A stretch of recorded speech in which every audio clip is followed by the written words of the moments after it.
যুবক বলো না, তোমাকে কর্মযোগ্য কে বানাইলো?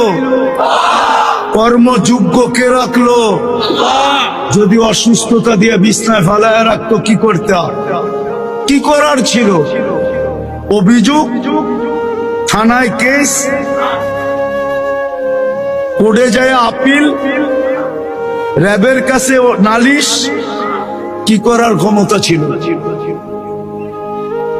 অস্তিত্বটাকে দিল।